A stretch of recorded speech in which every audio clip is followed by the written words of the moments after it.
తెలంగాణలో ముగిసిన మున్సిపల్ ఎన్నికల ప్రచారం ముగిసింది. దీంతో రాష్ట్రంలో 48 గంటల పాటు సైలెంట్ పీరియడ్ కొనసాగనుంది. కాగా ఈ నెల 11న ఎన్నికల పోలింగ్, 13న కౌంటింగ్ జరగనుంది. మొత్తం 116 మున్సిపాలిటీలు, 7 కార్పొరేషన్లకు ఎన్నికలు జరగనున్నాయి. 2996 వార్డులకు 8203 పోలింగ్ కేంద్రాలు ఏర్పాటు చేశారు.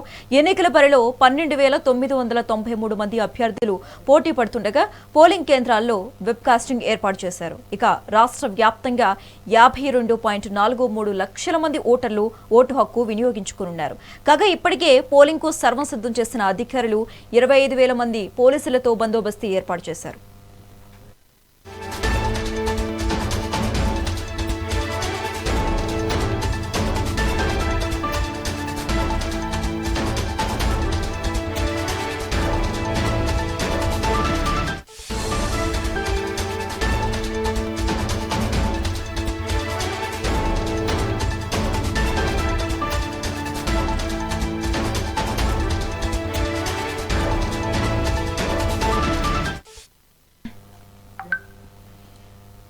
తెలంగాణలో ముగిసిన మున్సిపల్ ఎన్నికల ప్రచారం ముగిసింది.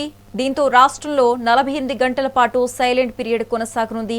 కాగా ఈ నెల 11న ఎన్నికల పోలింగ్, 13న కౌంటింగ్ జరగనుంది. మొత్తం 116 మున్సిపాలిటీలు, 7 కార్పొరేషన్లకు ఎన్నికలు జరగనున్నాయి. 2996 వార్డులకు 8203 పోలింగ్ కేంద్రాలు ఏర్పాటు చేశారు. ఎన్నికల బరిలో 12993 మంది అభ్యర్థులు పోటీ పడుతుండగా పోలింగ్ కేంద్రాల్లో వెబ్కాస్టింగ్ ఏర్పాటు చేశారు. కాగా రాష్ట్ర వ్యాప్తంగా 52.43 లక్షల మంది ఓటర్లు ఓటు హక్కు వినియోగించుకున్నారు. కాగా ఇప్పటికే పోలింగ్ కు సర్వం సిద్ధం చేసిన అధికారులు 25,000 మంది పోలీసులతో బందోబస్తు ఏర్పాటు చేశారు.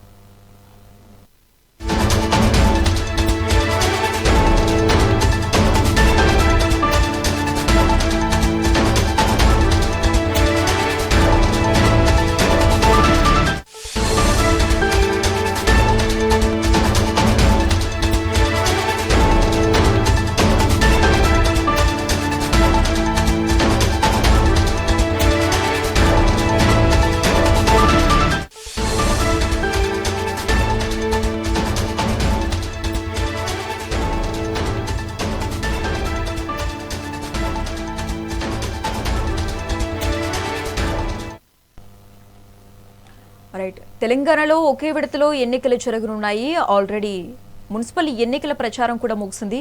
దీనికి సంబంధించి మరింత సమాచారం మా ప్రతినిధి వెంకటరెడ్డి ఫోన్ ద్వారా అందిస్తారు. Venkatareddy, good evening Sasirekha. Municipal ఎన్నికల ప్రచారం అయితే కాసేపటి క్రితం ముగిసింది.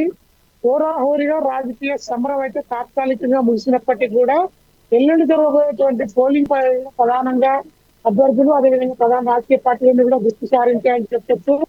మొత్తం మున్సిపల్ ఎన్నికల ప్రచారంలో దాదాపు ఇప్పటి వరకు పోటీలో ఉన్నటువంటి అభ్యర్థులంతా కూడా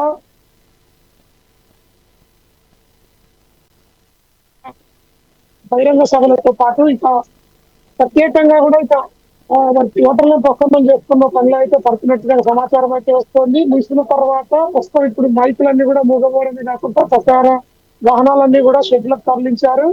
ఇక ఇప్పటికే ఇక ఎన్నికల కమిషన్ కూడా దీంతో దృష్టి సారించి ఎక్కడ తాయిలాలు ఇవ్వకుండా, డబ్బు మద్యం పంపిణీ కాకుండా కఠినమైన చర్యలు అయితే చేపడుతూ వస్తుంది. సమస్యాత్మక ప్రాంతాలను గుర్తించి ఆ ప్రాంతాల్లో అదన పోలీసు బలగాన్ని మోహరించే విధంగా కూడా చర్యలు చేపడుతున్నారు. పోలింగ్ డిస్ట్రిబ్యూషన్ సెంటర్లకు ఇచ్చి పోలింగ్ సంబంధించినటువంటి సామాగ్రిని అంతా కూడా ఆ పోలింగ్ బూత్ లకు తరలించేందుకు అధికార యంత్రాంగం అంతా కూడా మున్సిపాలిటీల పరిధిలో మొత్తం సర్వం సిద్ధం చేస్తుంది. రాష్ట్ర వ్యాప్తంగా ఉన్నటువంటి 123 మున్సిపాలిటీలలో 7 కార్పొరేషన్లు, 116 మున్సిపాలిటీల పరిధిలో ఉన్నటువంటి అన్ని పోలింగ్ కేంద్రాల్లో దాదాపు 25,000 మంది కొంచెం పోలీస్ సిబ్బందిని మొత్తం కూడా అయితే ఎన్నికల కోసం అయితే వినియోగిస్తున్నారు. ప్రధాన రాజకీయ పార్టీలు అయినటువంటి కాంగ్రెస్, టీఆర్ఎస్, బీజేపీలు, మున్సిపల్ చైర్మన్లు, అదేవిధంగా కార్పొరేషన్లకు సంబంధించి మేయర్ అభ్యర్థులను కూడా ప్రకటించుకొని మేయర్ స్థానాలను కైవసం చేసుకున్నందుకైతే ఓవైపు తీవ్రంగా కృషి చేస్తున్నారు.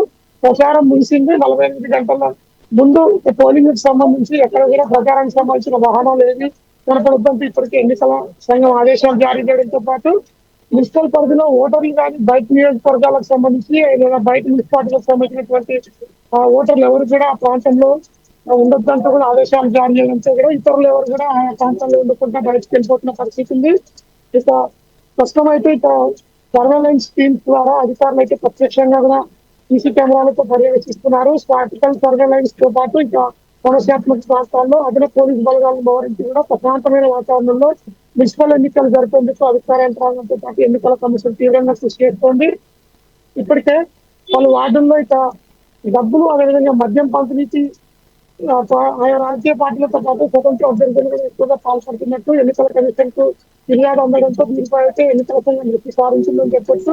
ఒకరి సాయిలాలకు ఓటర్లు ప్రలోభ పడకుండా ప్రశాంతమైన వాతావరణంలో ఓటింగ్ శాతం పెంచేందుకు ఓవైపు అయితే సర్వం సిద్ధం చేసిన పరిస్థితి ఉంది.